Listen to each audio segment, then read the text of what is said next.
Muy bien, vamos a iniciar con este tema, cuerpos cetónicos. Comúnmente se llaman cetonas también, ustedes lo pueden encontrar en varios libros, aunque no es correcto llamarlos cetonas. Ustedes saben que cetonas son todas las moléculas orgánicas que tienen este grupo funcional, ¿no? Pero bueno, cuerpos cetónicos, la utilización de nuestro cuerpo, ¿quién los sintetiza? Vamos a verlo, para qué se sintetiza y en qué condiciones. Entonces, un poquito acordándonos, nosotros vamos a ver que los ácidos grasos, este es un ácido graso, ¿verdad? Este ácido graso está conformado por su cabeza, que es una cabecita polar, y su cola hidrofóbica es una sustancia anfipática, ¿verdad? En nuestro cuerpo lo necesitamos como fuente de energía. Entonces, ¿cómo nosotros lo vamos a obtener a los ácidos grasos? Pueden venir de dos maneras. Pueden venir por el aporte exógeno o también pueden venir por la síntesis endógena. Entonces, eh, como aporte exógeno vienen generalmente en forma de triglicéridos, triacilgliceroles, ¿verdad? Que tienen tres ácidos grasos que pueden ser saturados, insaturados. En este ejemplo es uno saturado, ¿no? Triacilgliceroles. O también nuestro cuerpo lo puede sintetizar a los ácidos grasos y lo almacena en forma de triglicéridos, ¿verdad? Entonces puede venir tanto de la síntesis endógena o del aporte exógeno. Eso es algo que tienes que entenderlo, pero no solamente vienen en forma de triglicéridos, pueden venir en forma de los ácidos grasos, pueden venir esterificados al colesterol, pueden venir en todos los lípidos saponificables, ¿no? Los fosfolípidos, acilgliceroles y también los triglicéridos. Cuando yo consumo por la dieta, nos tenemos que acordar que estos ácidos grasos van a ser, que están en forma de estos lípidos, van a ser transportados por una molécula que son los kilomicrones. Pero de la síntesis endógena, cuando yo sintetizo ácidos grasos y luego lo esterifico al glicerol, va a ser transportado por la BLDL, ¿verdad? La BLDL, que es una lipoproteína de muy baja densidad, que transporta a los triglicéridos hacia todas las células de nuestro cuerpo. Entonces, estos van a ser transportados, llegan hacia las células, y en las células, dependiendo, ¿no? Si, por ejemplo, es una célula que necesita energía, la lipoproteína lipasa lo libera para generar energía. Si puede ser el tejido adiposo, lo almacena para una fuente de almacenamiento energético interno en nuestro cuerpo. Pueden llegar también al hígado, ¿no? Los ácidos grasos. Aquí tenemos nosotros el hepatocito. Y cuando ingresan dentro de las células, como el hepatocito, el músculo, el tejido cardíaco, cualquier célula esta, para ser utilizado como fuente de energía, ¿qué es lo que pasa? Este triglicérido que ha sido transportado en estas lipoproteínas, o también podemos tener un ácido graso libre, ¿no? Es decir, que no está esterificado a triglicéridos, a colesterol, nada, pero igual tiene que ser transportado. Y la molécula que permite el transporte de los ácidos grasos que no están esterificados, los ácidos grasos libres, es la albúmina. Entonces, en realidad no son libres porque al no ser solubles en agua, en la sangre, no pueden ir libres, ¿ya? Entonces, de cualquier manera, los ácidos grasos van a tener que ser transportados en las lipoproteínas o con la albúmina. Y llegan hacia las células, como en este ejemplo, hacia el hepatocito. En las células van a sufrir la degradación. Primeramente, si son triglicéridos, la lipólisis, liberamos ácidos grasos, y la beta-oxidación. ¿En qué consiste la beta-oxidación de ácidos grasos? Yo voy cortando mi ácido graso de 2 en 2. Aquí lo corto de 2 carbonos en 2 carbonos. Cada vez que lo corto sufre una beta-oxidación, ¿no? Y lo voy cortando de 2 en 2. Entonces, cada vez que libero uno de estos moléculas de 2 carboncitos, estoy liberando una molécula de acetilcoenzima. A eso se llama beta-oxidación. Luego mi ácido graso queda más corto, ¿verdad? Menos 2 carbonos, más pequeño. Y vuelvo a cortarlo, y vuelvo a cortar, hasta que ya no me queda nada de ácido graso. A eso se dice catabolismo, ¿no? De los ácidos grasos o beta oxidación. Y en las células, esta molécula de acetilcoenzima, ustedes lo conocen muy bien, es el sustrato iniciador del ciclo de Krebs, ¿verdad? Ingresa al ciclo de Krebs, ahí se degrada, nos libera energía, NAD, FAT, en la fosforilación oxidativa nos libera ATP. Entonces, por eso la función de los ácidos grasos es generar energía, ¿verdad? Ahora, cuando hay demasiada beta oxidación, eso sí o sí lo tienen que anotar. Cuando está elevada la beta oxidación, hay demasiado, un exceso de degradación de ácidos grasos, que pueden ser circunstancias patológicas o también sustancias fisiológicas. Entonces, aquí es donde viene la síntesis de cuerpos cetónicos. Cuando tengo una beta oxidación muy elevada, el hígado es el único que al generar mucha cantidad de acetilcoenzima y al saturar el ciclo de Krebs, desvía esta vía para sintetizar cuerpos cetónicos, cuando hay mucha cantidad de ácidos grasos. Entonces, los cuerpos cetónicos solamente se sintetizan cuando hay demasiada degradación de ácidos grasos y se sintetizan a partir de la molécula de acetilcoenzima que viene de la degradación de ácidos grasos y se sintetizan solamente en el hepatocito, en la mitocondria del hepatocito. Aquí tiene que ingresar el ácido graso y para ingresar a las mitocondrias, aquí supongamos que hay una mitocondria, lo podemos poner para que se pueda ver. Y para ingresar a la mitocondria igual necesita de un sistema de transporte. Y el ácido graso para ingresar dentro de la mitocondria se une a una molécula que se llama carnitina. Y esta carnitina lo transporta dentro de la mitocondria hepática. Entonces, los transportadores son, miren, la albúmina, que es extracelular, y las lipoproteínas, VLD kilomicrones, y la carnitina, que es intracelular y lo transporta dentro de la mitocondria. Y dentro de la mitocondria, ahí es donde nosotros, obviamente ahí ocurre el ciclo de Krebs, la respiración celular, todo, ¿no? Y dentro de la mitocondria nos va a sintetizar también los cuerpos cetónicos, ¿ya? Toda esa síntesis, todos los pasos, eso en la teoría lo van a ver. Estos cuerpos cetónicos son muy importantes. Solamente el hepatocito lo puede sintetizar, pero no lo puede utilizar porque le falta una enzima, la tioforasa, y por eso el hígado no lo puede sintetizar y lo tiene que liberar hacia la sangre para que otras células lo van a utilizar.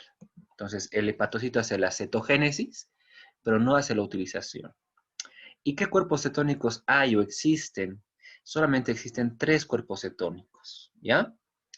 La acetona, que esta es perjudicial, acetoacetato y el beta-hidroxibutirato o 3-hidroxibutirato. Estos 3 cuerpos cetónicos son los únicos que existen. De estos 3 cuerpos cetónicos, la acetona no lo vamos a metabolizar. De hecho, que es tóxico, perjudicial en nuestro cuerpo. Entonces, si está en concentraciones elevadas, nos va a causar daños a nuestras células, por lo que, y no lo podemos utilizar, metabolizar. Entonces, lo vamos a eliminar. La acetona del hígado pasa a la circulación sanguínea, ahí pasa al pulmón y por la respiración lo vamos a eliminar, lo vamos a exhalar, la acetona. ¿Ya? Es peligroso para las células, les causa daño. Los que sí las vamos a metabolizar, y son los 2 cuerpos cetónicos importantes, acetoacetato y beta-hidroxibutirato. Estos el hígado lo exporta hacia la circulación sanguínea y tenemos estos cuerpos cetónicos normalmente en la sangre cuando hay una gran beta-oxidación. Por la sangre van a ir a los tejidos periféricos. Entonces, en los tejidos periféricos extrahepáticos, ahí van a cumplir su función. ¿Cuál sería la función de los cuerpos cetónicos? Ahora, al revés, la cetólisis. Llegan a tejidos extrahepáticos, a la periferia, por ejemplo, van a llegar al cerebro, que es muy importante, los cuerpos cetónicos para el cerebro. Y el cuerpo cetónico va a ingresar libremente, no necesita de estos transportadores como los ácidos grasos, porque el cuerpo cetónico ya es soluble en la sangre, no como esos que son poco solubles en la sangre. Y dentro de la célula, supongamos dentro de una célula, bueno, puede ser en su mitocondria, ocurre la acción inversa. El cuerpo cetónico se va a degradar y se va a convertir en acetilcoenzima A. Mediante varios pasos lo vamos a degradar. Y bueno, el acetilcoenzima A entra al ciclo de Krebs, cadena respiratoria, y genera ATP para que la célula pueda cumplir sus funciones. Entonces estamos entendiendo que la función del cuerpo cetónico va a ser generar energía en ciertas condiciones, a estos tejidos extrahepáticos en la periferia. ¿Ya? Y eso es lo que vamos a ver a continuación. Entonces, en los libros, como les decía, van a ver producción de cetonas, dice, ¿no? En realidad, el término correcto son cuerpos cetónicos, ¿no? Cuerpos cetónicos. Entonces, hay una regulación hormonal.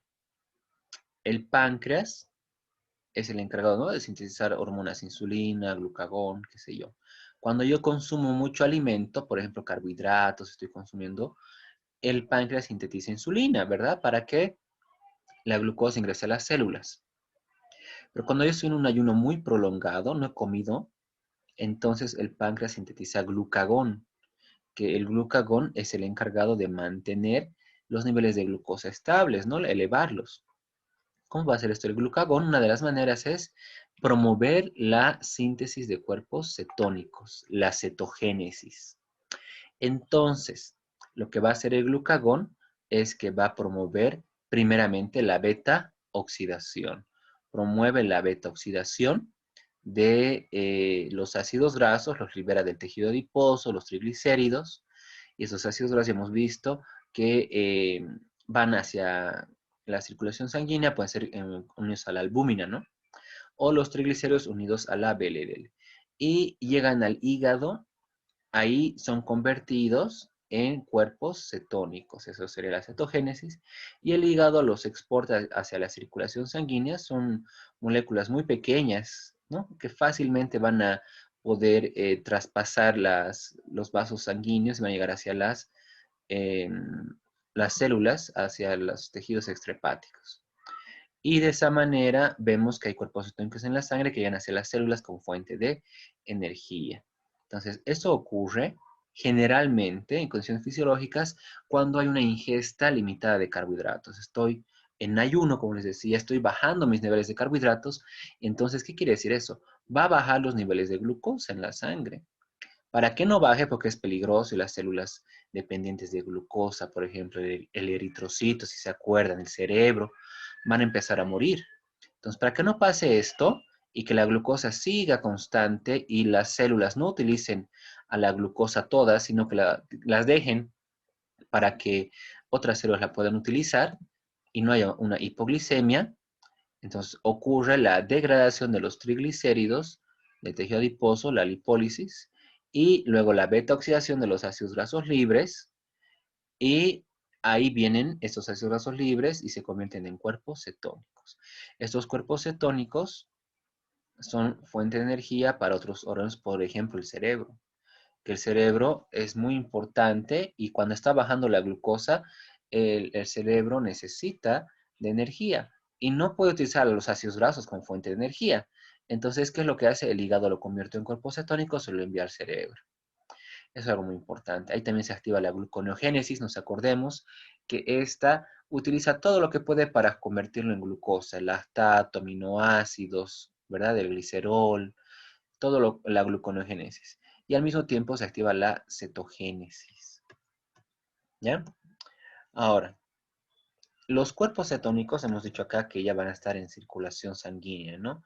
Esos cuerpos cetónicos vienen de los ácidos grasos y en su estructura nosotros tenemos que son ácidos volátiles, son ácidos orgánicos volátiles. Entonces, van a estar presentes en la sangre y normalmente tienen que estar en concentraciones muy bajas. Pero cuando está muy elevado, hay un peligro terrible porque como son ácidos, liberan hidrogeniones hacia la circulación, hacia la sangre. Y al liberar sus hidrogeniones, bajan el pH, ¿verdad? Porque mayor concentración de estos protones, el pH baja. Y ahí me puede ocurrir, por ejemplo, una acidosis metabólica. Entonces, eso hay que tener mucho cuidado que no ocurra, ¿ya? ¿Y cómo va a pasar esto? Cuando hay cuerpos cetónicos en la sangre y se están incrementando, a eso se llama cetonemia. La cetonemia es la presencia de cuerpos cetónicos en la sangre. Entonces, mi cuerpo, para poder equilibrar este exceso de cuerpos cetónicos, lo va a eliminar por la filtración glomerular. Y ahí va a aparecer la cetonuria, los cuerpos cetónicos en la orina. Ahí pedimos un examen de orina que se llama el examen general de orina, el EGO, y aparece cetonuria. Y como lo interpreta la cetonuria es el desecho del metabolismo lipídico. Mucha beta-oxidación y mucho cuerpo cetónico y lo estamos eliminando. ¿Ya? Ahora, ¿por qué nuestro cuerpo se toma tanto trabajo para convertir, ¿no? Lo que acabamos de ver, todos estos ácidos grasos y convertirlos en cuerpos cetónicos para ser traspasados? Tiene muchas facilidades. Los cuerpos cetónicos son muy importantes en nuestro cuerpo. Primero, como les mencionaba, son solubles en agua. Entonces, no necesitan de proteínas transportadoras, no necesitan de las lipoproteínas, no necesitan de la albúmina, no necesitan aquí adentro de la carnitina, pasan libremente y de manera rápida. Son pequeños y son solubles en la sangre. Entonces, son fuente rápida de esos cuerpos cetónicos que nuestro cuerpo lo puede utilizar. Son moléculas fácilmente utilizables. ¿Cuándo se van a producir? Cuando hay una excesiva movilización de ácidos grasos, solamente, ¿ya? Hay mucha beta-oxidación, ahí es donde el hígado agarra estos ácidos grasos y los convierte mediante el ciclo de Krebs en cuerpos cetónicos. Muy importante que los cuerpos cetónicos nos ahorran en glucosa. Entonces, son ahorradores de glucosa, ya que el cerebro y otros tejidos dejan de utilizar la glucosa y, por ejemplo, el corazón, el mismo hígado, ¿no? Y empiezan a utilizar cuerpos cetónicos para que los niveles de glucosa no vayan bajando y al paciente no le dé un coma hipoglicémico, ¿verdad? Y son fuente de energía directos para tejidos extrahepáticos. Como les mencionaba, tejidos por los cuales cuando está bajando la glucosa no pueden utilizar ácidos grasos.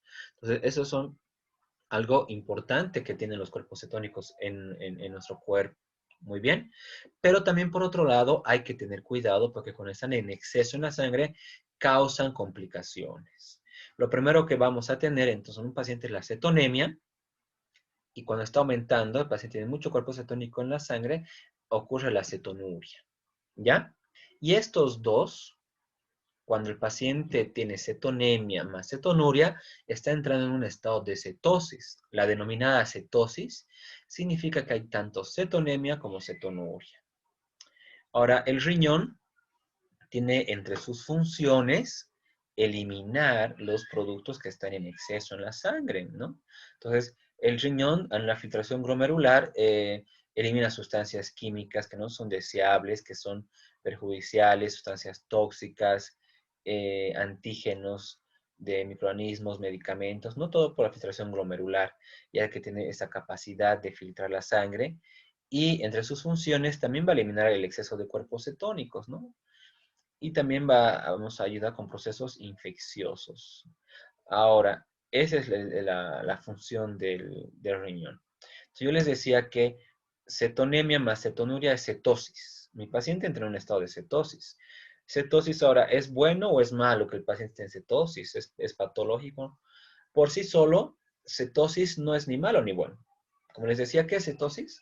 Es un estado en el cual el paciente porque no está metabolizando los carbohidratos, ya sea porque no está consumiendo un ayuno prolongado, tiene alterados su metabolismo de los carbohidratos, está degradando muchos ácidos grasos y por ende está teniendo cetonemia y cetonuria. La cetosis hay que ver cuál es su origen, ¿ya? Porque puede ser fisiológica, por ejemplo, por la dieta, puede ser patológica por afecciones metabólicas. Muy bien. Entonces, cuando el paciente está en cetosis, que puede ser provocada o inducida, o puede ser patológica y puede ser hasta mortal, fatal para el paciente, hay que ver el origen. Por ejemplo, puede ser fisiológica si el paciente está en un ayuno muy prolongado, muy prolongado. Entonces, no ha comido mucho tiempo, los niveles de glucosa van bajando, van bajando. ¿Y qué va a hacer nuestro cuerpo? Va a activar el glucagón. Y la función del glucagón va a ser activar la beta oxidación y la síntesis de cuerpos cetónicos. Entonces, ayunos muy prolongados normalmente, y es algo normal, ¿no? Que no es patológico tener una dieta en la cual yo no estoy consumiendo mucho alimento por horas muy prolongadas. Pacientes en inanición, en huelgas de hambre o en dietas. Hay las denominadas dietas cetogénicas, no sé si han escuchado, que son dietas intermitentes que el paciente consume muy poca cantidad de carbohidrato. Entonces consume poco carbohidrato, pero consume muchas grasas saludables, proteínas, y al no consumir carbohidrato, promueve que mi cuerpo libere los ácidos grasos del tejido adiposo, y eso es beneficioso para hacer una beta oxidación y que pierda peso, ¿verdad? Entonces, puede haber este objetivo de lograr una cetosis para bajar peso, por ejemplo. Ejercicios, cuando piensas en un ejercicio muy prolongado, quema muchas calorías, se está quemando glucógeno, la glucosa, entonces empieza a hacer una beta-oxidación y unas eh, síntesis de cuerpos cetónicos. En situaciones, por ejemplo, de cambios hormonales como los embarazos, fisiológicamente tenemos cetosis. Pero también puede ser patológico, y eso es lo que les interesa a ustedes como médicos profesionales, que, por ejemplo, si el paciente tiene alterado su metabolismo a los carbohidratos y no está pudiendo metabolizar correctamente, por ejemplo, en una diabetes mellitus que está descompensada, genera una cetosis peligrosa. Eso sí hay que entenderlo bastante. En estos casos fisiológicos, la glucosa, ¿cómo va a estar? Va a estar baja. Va a tender a bajar y para que no baje más, intensos cuerpos cetónicos. En la diabetes mellitus, ¿cómo está la glucosa? Más bien hay una hiperglicemia. La glucosa va a estar elevada, pero la célula no lo puede utilizar. Entonces, para la glucosa, para la célula, hay como si no hubiera glucosa. Empieza a sintetizar glucagón, beta-oxidación y síntesis de cuerpos cetónicos.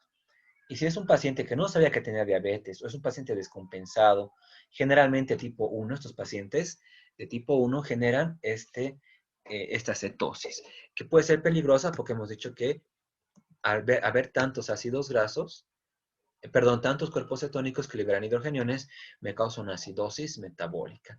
En este caso se llama una cetoacidosis metabólica en estos pacientes. Entonces hay que saber controlar al paciente diabético si está teniendo gran cantidad de cuerpos cetónicos, y tenemos el examen de orina, ven acá en la imagen, donde hay unas tiras, donde leemos, esta tira es exclusiva de cuerpos cetónicos, y por los cambios vemos si tiene o no cetonas, cuerpos cetónicos en la orina.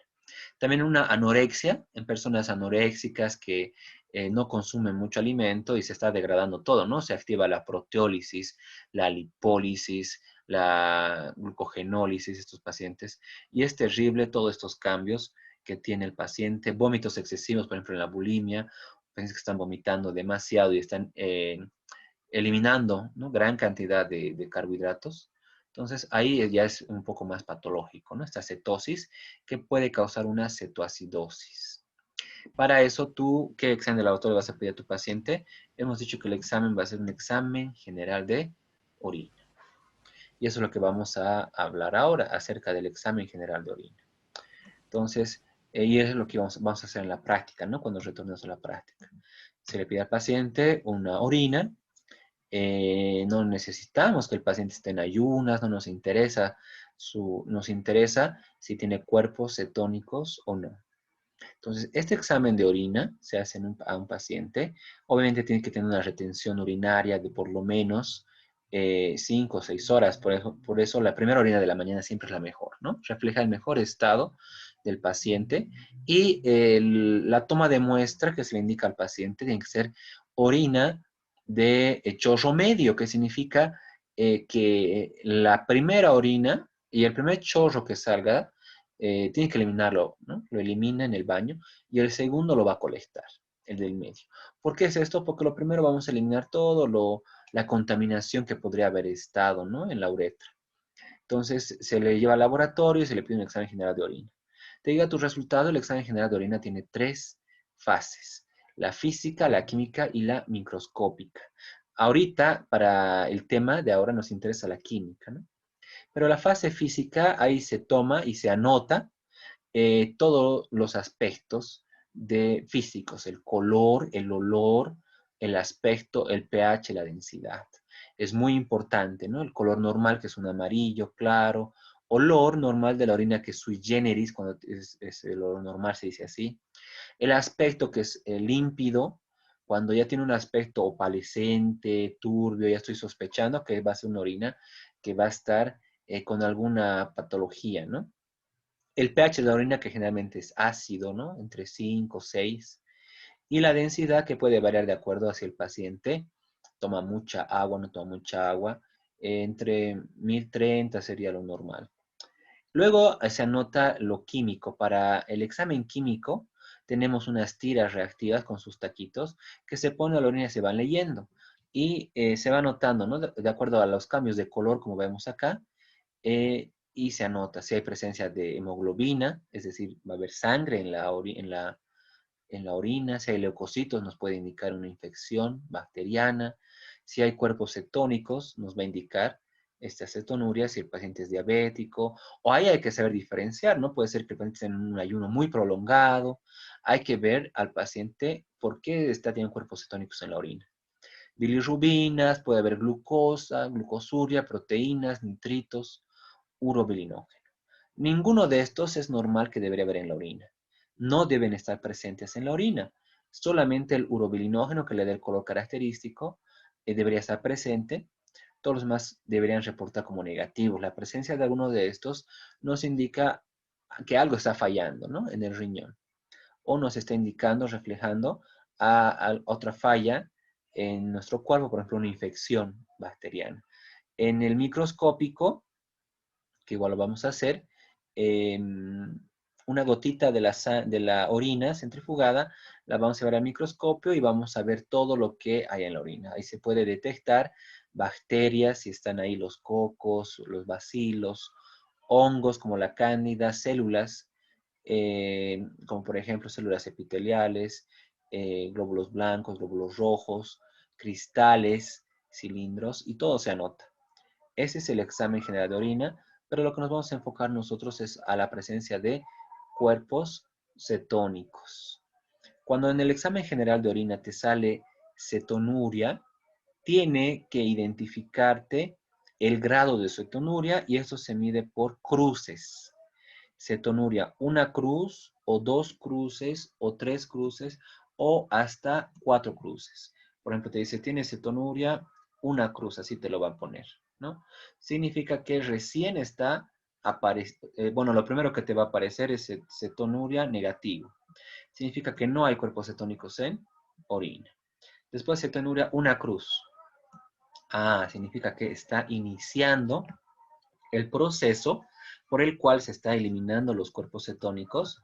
De la cetonemia que hay en la sangre, se está iniciando la cetonuria. Dos cruces ya es una cetonuria confirmada, perdón, una cetosis ya, perdón, que el paciente ya está en un estado de cetosis. Dos cruces, el examen te lo reporta así. Y tres cruces ya es terrible, el paciente ya está cursando una cetoacidosis, que ya el paciente está grave, grave.